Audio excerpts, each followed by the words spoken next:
Let's talk about the common myths of poor delegation and how you can overcome them. Your most valuable resources are the human resources entrusted to you to get the job done. They're far more valuable than computers or office space. Excellent managers are those who are capable of eliciting the highest quality performance from the people they manage. Now, your job as a manager is to get the maximum return on the company's investment in people. As much as 85% of the operating budget of any organization is invested in salaries and benefits. The question is, are you getting the maximum return out of those people? Delegation is one of the very best ways to do this. The average person works at about 50 to 60% of capacity. That means that half of their capacity is not being tapped in the average organization. An excellent organization is where people are using more and more of their potential ability to achieve the goals of the organization. Now, your job as a manager is to grow people. You are entrusted with the responsibility of taking care of your people and developing them, because only people can be made to increase in value. A computer depreciates and becomes obsolete. People can actually grow in value depending on how they are managed and utilized. Use delegating to challenge your people and cause them to stretch and become more valuable. Now, delegation is the method. It is how you develop people. The way you delegate determines whether they grow and expand their capabilities or whether they contract. Most important of all is how it helps you to fulfill your personal potential. The wonderful thing is that your potential as a manager or executive is virtually unlimited, except by your ability to unleash the talents and abilities of others by delegating and supervising effectively. Now, you have two choices in the world of work. When something has been assigned to you and you are accountable to a higher authority, you can either do it yourself or get someone else to do it. Your ability to get somebody else to do it, more than anything else, is going to determine your career track, your rate of promotion, your pay, your status, your position, your prestige, and your success as a manager. Often, managers do not delegate because of certain myths that they hold that may or may not be true. These are mental blocks of the individual manager. Some of these you are aware of, and some of them you are unconscious of. Wherever you see a poor delegator, you will probably see one of these myths at work. The number one myth is that there's not enough time. Sometimes people are so busy and swamped that they think they don't have enough time to sit down and explain the job to someone else. They just want to get on with it. Or they may delegate the job to another person, but they don't take enough time to walk them through it. They say, do this and have it done by such and such a time. They consider that to be delegation. In reality, this is not delegation, but abdication. Remember, there's always enough time. There's an old saying that there's never enough time to do it right, but there's always enough time to do it over again. In poorly managed organizations or work units, there always seems to be enough time to do it over and correct the mistakes and misunderstandings from the first time. So eliminate that myth. Remember that taking the time to delegate well is the most effective investment of your time that you can engage in. Sometimes it will increase your productivity by 5 and 10 times.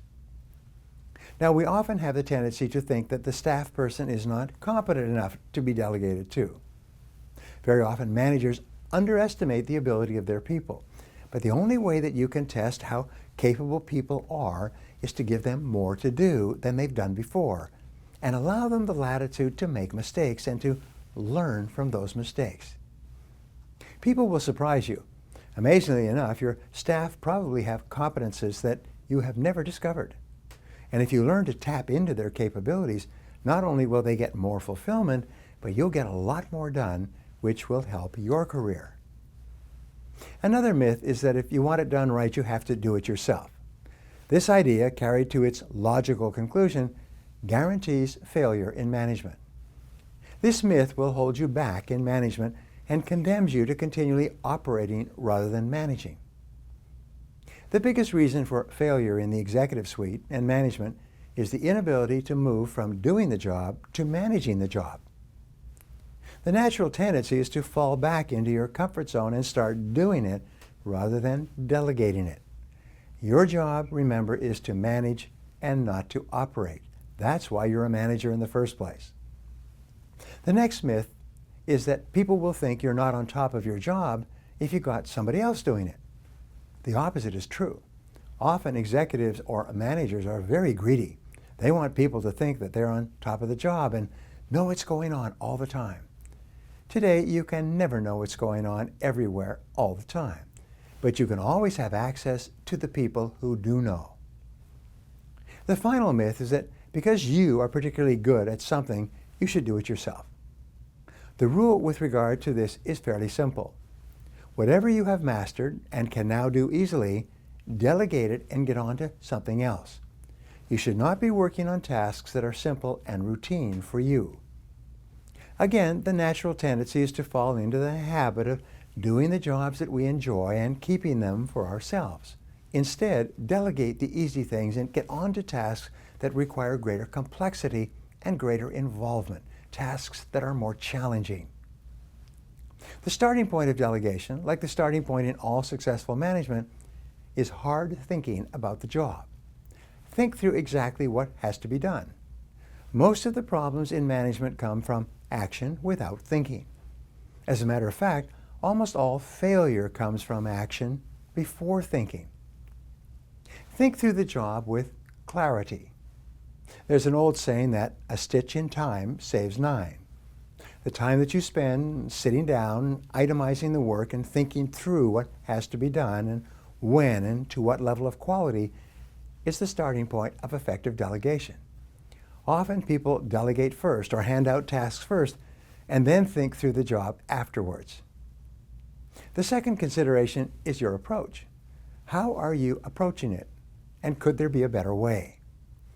When I go into a company as a management consultant, I find that the most important contribution that I can make is to help people ask the right questions. I help them to engage in a questioning process so that they can challenge their most cherished assumptions. We start off with thinking through where they are going, where they're starting from, how they are doing it now, and could there be a better way? To be your own management consultant, you have to do the same thing. How are you approaching each task? A good point that comes to mind continually is, should it be done internally in the first place? Maybe it would be cheaper as a starting point to have it done by someone else, and having someone else in your office simply coordinate it. We call this outsourcing. Make a list of everything that has to be done in the completion of a task or the achievement of an objective. What are all the different tasks that have to be done to create a job? Remember that every minute spent in planning saves 10 to 12 minutes in execution. The biggest single payoff you'll ever get as a manager comes from planning. And all planning begins with a paper and pen and making lists of what has to be done and how. Lastly, be sure that you match the activities to the people and the skills that they possess. This is a mental tool that you can use to be more effective in your delegating efforts. Each person and each work unit made up of individuals can be viewed as a factory. A factory has certain inputs, raw materials, resources, time, money, equipment. Inside the factory, certain activities are performed. The result of these activities is specific outputs, or what you might call results. The productivity of the factory is judged solely on the basis of the quality and quantity of its results, not on its activities. So when you think of your unit or department or company or your area of responsibility, think of it in terms of a factory. Then ask yourself, what results are we supposed to produce? Why do we exist? What have you been hired to accomplish? Then, when you look at each person in your organization, think of them also as a factory. They have resources available to them, they have activities that they do, and they have outputs that they accomplish. They are on the payroll to get results. A critical part of delegation is to think through the results that you're trying to accomplish and keep people's attention focused on these results. One of the hallmarks of all successful managers and all effective people is an intense result orientation. One of the hallmarks of ineffective people is that they focus on activities rather than on accomplishments. You can increase your overall outputs by utilizing your time and resources more effectively.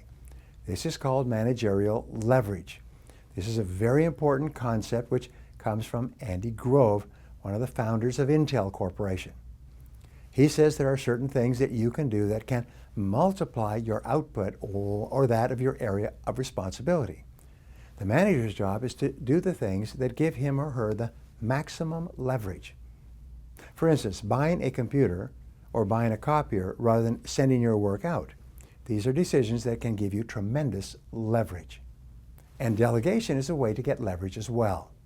Delegation enables you to multiply your outputs.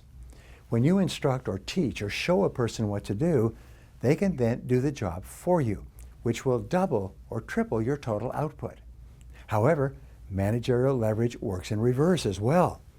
Imagine that an average employee working at an average speed can produce 10 units of work per day. As a manager, you can either multiply or divide that amount. Suppose that this person is working at half speed. With effective delegation, you can multiply that 10 by maybe a factor of 1.5. You may get those units up to 15 per day. However, with ineffective or fuzzy or vague delegation, you may drop that number to 8 or even 5 because of confusion. They will waste time and spin their wheels. A key question you have to ask yourself is, are you a multiplication sign in your work environment, or are you a division sign?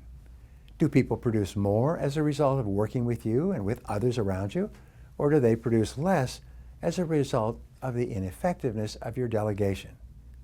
Whatever it is, your ability to delegate effectively and well largely determines your success as a manager.